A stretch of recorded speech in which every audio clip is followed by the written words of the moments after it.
नमस्कार दोस्तों, सुभाष की बात में आपका स्वागत है। मनुष्य दरअसल स्मृति जीवी होता है। वो अपनी स्मृतियों में जीता है। उसकी स्मृतियों में बहुत सारी अच्छी स्मृतियां भी होती हैं, बहुत सारी खराब स्मृतियां होती हैं, पर वो अपनी खराब स्मृतियों को भुला देना चाहता है। वो नहीं चाहता कि बार बार उसके जीवन में वो खराब दृश्य सामने आए, ताकि उसका मन जो है उससे विचलित ना हो। पर कई बार हम अपने इतिहास से सबक लेते हैं। जो लोग अपने इतिहास से सबक नहीं लेते, उनको लगता है कि वो बाद में कालांतर में कहीं ना कहीं ठोकर खाते हैं। अभी दरअसल मैं ये बात क्यों कह रहा हूँ, 15 अगस्त को हम जो है अपना स्वतंत्रता दिवस मनाने जा रहे हैं, पर हम ये जानते हैं कि 1947 को जब 15 अगस्त को हमारा देश आज़ाद हुआ था, तो 14 अगस्त को हमारे देश से टूटकर पाकिस्तान बना था। और पाकिस्तान किन परिस्थितियों में बना था? पंडित जवाहरलाल नेहरू नहीं चाहते थे कि पाकिस्तान बने। गांधी जी कहते थे कि वो मेरी लाश पर से होकर पाकिस्तान बनेगा, पर बावजूद इसके तमाम बड़े नेता जो आज़ादी के थे वो नहीं चाहते थे कि पाकिस्तान बने, पर पाकिस्तान बना। क्योंकि अंग्रेज जो थे, जो व्यापारी के रूप में हमारे देश में आए थे, वो ये बात समझ चुके थे कि फूट डालो राज करो, अगर ये नीति हमने अपनाई तो हम इस देश में जो है लोगों को बांटने में सफल रहेंगे। और बहुत हद तक वो सफल रहे। अंग्रेजों के इस प्रयास में किन लोगों ने मदद की? कौन राय साहब राय बहादुर बने? किन लोगों ने अपनी रियासत को बचाई? राजे रजवाड़े कौन बचे? कौन अंग्रेजों के साथ उनके क्लब में डांस कर रहे थे? ये भी याद किया जाना चाहिए। ये भी याद किया जाना चाहिए कि जब अंग्रेज हमारे देश में आए और ईस्ट इंडिया कंपनी लेकर आए, तो वो ईस्ट इंडिया कंपनी जो व्यापारी कंपनी थी, वो धीरे धीरे हमारे देश में राज कैसे करने लगी और हम 250 साल गुलाम कैसे रहे। इसके पहले, अंग्रेजों के आने के पहले बहुत सारी रियासतें थी, बहुत सारे लोग थे। उस समय चाणक्य, चंद्रगुप्त जैसी चीज़ें भी मिलती हैं और बहुत सारे लोग मिलते हैं, अकबर महान भी मिलते हैं। और चाहे मुगल शासन हो, चाहे दूसरे हूण हो, चाहे अलग अलग तरह के शासक हों, कलचुरी हो, कोई हो, अलग अलग जगह लोग फैले हुए थे और अपने अपने राज्यों में बटे हुए थे। हमने जिस तरह के एक भारत की कल्पना की थी, वो भारत कहीं ना कहीं, अगर हमको लगता है कि वो भारत से आया है, तो जो भारत की हमारी कल्पना थी, उस कल्पना में भी अगर हम ये देखते हैं कि चाणक्य ने इस तरह से सोचा था चंद्रगुप्त के जरिए कि हम एक ऐसा भारत बनाएंगे, वो भारत बहुत दूर तक फैला था। उसमें अफगानिस्तान भी था, बांग्लादेश भी था, श्रीलंका भी था, बहुत सारे हमारे आसपास के जितने छोटे मोटे देश हैं वो एक अखंड भारत के रूप में हम जानते हैं। तो ये यात्राएं थी, जिसको हम कुछ लोग हिंदुस्तान भी बोलते हैं, कुछ इंडिया बोलते हैं। तो ये भारत था।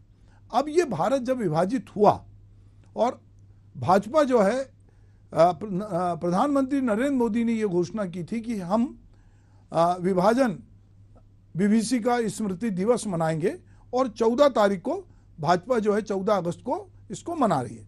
भाजपा का कहना है कि हम इसलिए इसको मना रहे हैं कि जो लोगों ने अपनी जान गंवाई आज़ादी में, जिनके लोग मारे गए, जिनके घर छीने गए, जो कहीं कहीं से विस्थापित होकर आए, हम उनको उनकी त्रासदी को, उनके दुख को कम करना चाहते हैं और लोगों को ये याद दिलाना चाहते हैं कि ये आज़ादी कितनी मुश्किल से मिली है, ये आज़ादी इतनी आसानी से नहीं मिली है।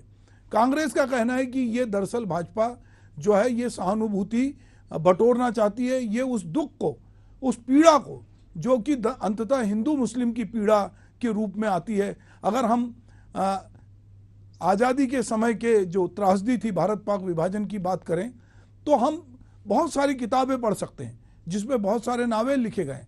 तमस जैसा जो उपन्यास है वो इस पे आधारित है। तो हम ये देखते हैं कि किस तरह ट्रेन टू पाकिस्तान की बात करें हम, तो हम अगर पाकिस्तान की बात करते हैं या हम भारत की बात करते हैं, लोग यहाँ पर एक जैसे थे। लड़ाइयाँ आज़ादी की सब मिल के लड़ रहे थे। कोई ऐसा नहीं था कि कोई हिंदू अलग लड़ रहा था, मुस्लिम अलग लड़ रहा था, सारे लोग लड़ रहे थे। यदि लाहौर की जेल में भगत सिंह थे और राजगुरु थे, सुखदेव थे, तो लाहौर का कॉलेज जो था वो आज़ादी का एक बड़ा केंद्र था। तो ये देश एकजुट था, पर स्थितियां ऐसी बनी कि हिंदू मुस्लिम के बीच में एक बड़ी खाई पैदा करने की कोशिश की। इसके बावजूद हिंदुस्तान में रहने वाले जो मुसलमान थे, उनको ये चुनना था कि क्या वो जिन्ना के नेतृत्व में जो पाकिस्तान बन रहा वहाँ जाएंगे। वो नहीं गए, बहुत सारे लोग नहीं गए और पाकिस्तान बना। और पाकिस्तान को उन्होंने कहा था कि एक इस्लामिक राष्ट्र के रूप में उसकी बात होगी। और हमने अपने संविधान में कहा कि नहीं, हम जो है एक धर्मनिरपेक्ष राष्ट्र की तरह होंगे और हम यहाँ पे सभी धर्मों का सम्मान है। तो गांधी जो थे वो बहुत लोगों को रोक भी रहे थे, और गांधी जी की इच्छा भी थी कि वो पाकिस्तान भी जाना चाहते थे और वहाँ भी बात करना चाहते थे।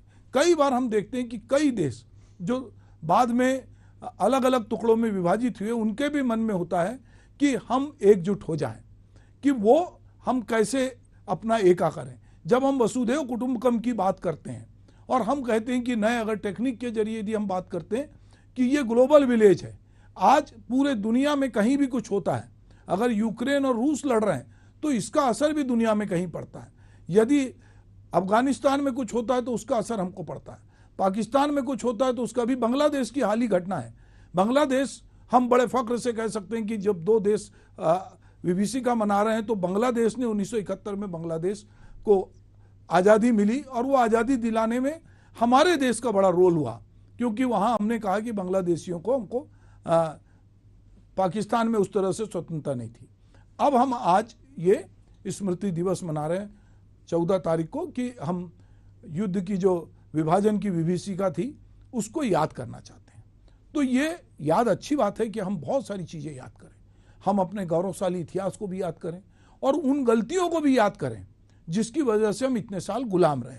पर अगर हम इसको केवल अलग अलग चश्मे से देखेंगे, और हम जितनी नफरत मुसलमानों से करने की बात करते हैं, क्या हम अंग्रेजों से उतनी नफरत करते हैं? हम तो अंग्रेजियत में इतने घुल मिल गए कि अभी तो हमारे देश में ये संकट है कि हम अपने देश की बोली भाषा को छोड़कर हम जो अंग्रेजों की बोली भाषा है उसका सारा कुछ है वो हम अपना रहे हैं। हम यूरोप की तरफ बढ़ते गए, फिर यूरोप के साथ हम अमेरिका की तरफ बढ़ते गए, हम पाश्चात्य देशों की नकल करने लगे। आज हमारे खान पान में सारा पाश्चात्य शामिल है, इसमें कोई बुराई नहीं है। अगर भाषा के स्तर पे देखा जाए तो ना अंग्रेजी बोलने में बुराई है, ना हिंदी बोलने में बुराई है, ना बांग्ला में, ना तमिल में, पर उर्दू बोलने में भी बुराई नहीं है। और उर्दू जो है वो हिंदुस्तानी जुबान है, वो अरबी जुबान नहीं थी। यहाँ लोगों ने, बहुत सारे लोग जो पंजाब में रहते थे, जो सिंध में रहते थे, उनकी लिपि में उर्दू था, तो वो उर्दू लिपि में लिखते थे, बोलते थे। हमारे बड़े से बड़े शायर ने जो है उर्दू में लिखा, पहले फारसी में लिखा। गालिब की मैं बात करूं तो गालिब पहले फारसी में लिखते थे, फिर उनको लगा कि नहीं हिंदुस्तानी जुबान में लिखना चाहिए, तो वो उर्दू में लिखने लगे। अभी हम ये देखते हैं कि हमारी बोली भाषा कहाँ है। हम जब स्मृतियों की बात करते हैं तो हमको बहुत सारी स्मृतियों को देखना पड़ेगा, और स्मृतियाँ धीरे धीरे लुप्त होती जा रही। हम जो अभी अपनी स्मृतियों को देखते हैं कि अगर हमको किसी का मोबाइल नंबर याद रखना है, किसी का नाम याद रखना है, तो हम इतने स्मृति से विलुप्त हो गए हैं कि हम अब मोबाइल में लोगों के नंबर देखते हैं। एक समय था जब हमें चीज़ें याद रहती थी और याद दिलाई जाती थी, पर अभी हम ये देख रहे हैं कि जब से हम सोशल मीडिया पे आए हैं तो बहुत सारी चीज़ें वो याद दिलाई जा रही है, जो चीज़ें जो हैं वो कहना चाहिए कि जो बहुत ज़रूरी नहीं है। बार बार इस तरह की स्मृतियाँ हमारे बीच में बोई जा रही हैं आधी अधूरी, जिससे हम एक दूसरे मनुष्य जो हैं उससे नफरत करें। तो क्या ये जो हम विभाजन की विभीषिका स्मृति दिवस मना रहे हैं, ये क्या वाकई में हम उस पीड़ा को समझ रहे हैं जो विभाजन के समय हुआ था? कहा गया है कि सरकार के स्तर पर प्रदर्शनी लगाई जाएगी, बहुत सारी बातें होंगी। प्रधानमंत्री इस पर उन्होंने दुख भी व्यक्त किया कि इस तरह से हमारे लोग जो हैं उस समय जिस तरह से मारकाट मची, दंगे हुए, और उस पर जिस तरह की कुछ फिल्में आई, कुछ नाटक आए, तो आप देख सकते हैं कि ये दृश्य कितने भयावह थे। अगर हम उस समय की बात करें, ट्रेनों को देखें, उस समय जिस तरह खून खराबा हो रहा था, जिस तरह लोग मारे जा रहे थे, लोग इधर से टोबा टेक सिंह जैसी चर्चित जो कहानी है वो हमको याद दिलाती कि किस तरह से जेल में एक आदमी अपने देश को ढूंढता है। या अगर हम कहें कि नए दौर में यदि मैं बात करूं कि जिन लाहौर नहीं व्याख्या वो जन्मा ही नहीं, ये जो है असगर वजाहत का ये नाटक जिसको हबीब तनवीर करते थे और कई लोग करते हैं, कि बहुत सारे की स्मृतियों में जो है वो लाहौर था, किसी की स्मृति में कराची था, किसी की स्मृति में जो है वो दिल्ली था, किसी की स्मृति में अमृतसर था। तो ये बहुत सारी विभाजन को लेकर हमारे यहाँ बहुत सारी फिल्में बनी, कुछ गंभीर फिल्में भी बनी, कुछ इस तरह की फिल्में भी बाद में आई कि जो जिस तरह का हम वैवनस्यता का बीज बोना चाहते हैं उसको भी बढ़ाने वाली फिल्में आई।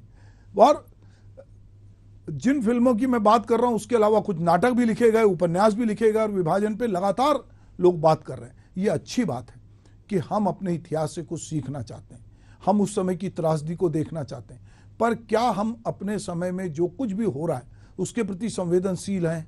क्या हम उसको गंभीरता से समझ रहे हैं? जो आज़ादी हमने हासिल की, क्या वो आज़ादी को हम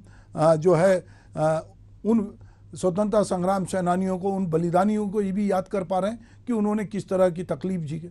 15 अगस्त को जब देश आज़ादी के जश्न में डूबने को तैयार है, उस समय अगर 11 अगस्त से ही भाजपा ने वो पूरे देश में जश्न की शुरुआत की। उन्होंने इस बार लोगों को झंडे की याद दिलाने की घर घर तिरंगा अभियान चलाया। इधर 12 से 14 तारीख तक ये भी हुआ कि हम विभाजन की विभीषिका को याद करने के लिए लोगों तक बताएंगे, लोगों तक जाएंगे। तो मुझे लगता है कि ये ठीक है, पर ये बहुत दोधारी तलवार है कि हम दरअसल इसके माध्यम से क्या बताते हैं। हमारे राजनीतिक दलों को ये समझना पड़ेगा कि यदि आप चाहे कोई भी पार्टी हो, यदि आप अपने अपने ढंग से इतिहास को बताएंगे, आप अपने अपने ढंग से घटनाओं की व्याख्या करेंगे, तो जो बच्चे हैं वो किस तरह का इतिहास सीखेंगे, किस तरह के जो विभीषिका को देखेंगे। हम ये देख रहे हैं कि हम जिस समय देश में हैं, जो हालात हमारे यहाँ हैं वही हालात हमारे पड़ोसी राष्ट्रों में, जो बेरोजगारी हमारे यहाँ वही वहाँ है, जो महंगाई हमारे यहाँ है वही वहाँ है। हम बहुत सारे मुद्दों पे एक दूसरे से हमारा भाईचारा है। जब हम विदेश में जाते हैं, अमेरिका का मुझे याद है कि अमेरिका में जो लोग हमारे एशिया मुल्क के जाते हैं और जो हम आपस में एक दूसरे जैसे दिखते हैं, बोलते हैं, तो हम वहाँ बिरादर बोलते हैं एक दूसरे को। हमको लगता है ये हमारे भाई हैं, ये हमारे जैसे हैं, इनका खान पान हमारे जैसा है, इनकी बोली भाषा हमारे जैसी है, ये हमको समझते हैं। इनके शायर, कवि, इनकी स्मृतियाँ हैं। अगर मैं ये कहूँ कि 15 अगस्त 1947 के पहले पाकिस्तान का कोई भी आदमी जो हिंदुस्तान तब पूरा था, अगर याद करेगा अपने इतिहास को, तो किसको याद करेगा? वो उन्हीं लोगों को याद करेगा, वो उन्हीं गालिब, फैज, कबीर, इसी परंपरा को याद करेगा। वो दिल्ली के जो भी उसके शायर थे या जो पूरा उसका साम्राज्य था उसको याद करेगा। तो पर हम दरअसल अपने इतिहास से बहुत सारी चीज़ें सीखते हैं। हमारी स्मृतियाँ हमें निश्चित रूप से इस बात के लिए बताती हैं। हमारे यहाँ अगर हम हिंदू मैथोलॉजी की बात करें, अपनी धार्मिक परंपराओं की बात करें, तो हम पितृपक्ष मनाते हैं। दरअसल पितृपक्ष क्या है? हम अपने पुरखों को याद करते हैं और हम उनके प्रति कृतज्ञता व्यक्त करते हैं कि आज हम जो कुछ हैं वो हमारे अपने पुरखों की वजह से। और हम लोगों से कहते हैं कि हम अपने आने वाली पीढ़ी के लिए छोड़ के जा रहे हैं। हम जब पर्यावरण की बात करते हैं तो कहीं ना कहीं हम अपने आने वाली पीढ़ी की बात करते हैं, और हम ये विश्वास जाहिर करते हैं कि हमारे बाद भी दुनिया होगी। हमारे पुरखों ने भी ये विश्वास उनको था कि उनके बाद भी दुनिया होगी। तो एक तरह से ये जो स्मृतियों को हम जीवित रखते हैं, वो स्मृतियाँ जो हैं वो हमें कहीं ना कहीं आगे के लिए काम आती हैं। तो दोस्तों, विभाजन की विभीषिका जो है उसकी स्मृतियों को याद किया जा रहा है, और याद करके ये भी बताया जा रहा है कि जो 10 लाख लोग मरे थे वो उन 10 लाख लोगों को याद किया जाना था। जिस तरह की स्वतंत्रता के आंदोलन में जिन लोगों ने भाग लिया उनको याद किया गया, पर जो लोग यहाँ से वहाँ विस्थापित हुए, जिनके परिवार गए, जिनकी संपत्ति गई, रिश्तेदार गए, उनके बारे में बातचीत हो रही है। मुझे लगता है कि अगर हमारे देश में इस पर जितना साहित्य लिखा गया है वो साहित्य भी यदि ईमानदारी से बच्चों के बीच बांटा जाए, वो पार्टी पॉलिटिक्स से ऊपर उठकर लिखा गया साहित्य है, और फिल्में हैं वो भी यदि लोगों के बीच ले जाई जाएगी, तो इससे भी कहीं ना कहीं लोगों को बहुत सारे सच पता चलेंगे। पर निश्चित रूप से विभाजन कभी भी हो, चाहे घर का हो, परिवार का हो, खेत का हो, देश का हो, वो अच्छा नहीं होता, और विभाजन हमेशा दुखदाई होता है। तो ये विभाजन भी दुखदाई था और इसका दुख हम सबको है। नमस्कार।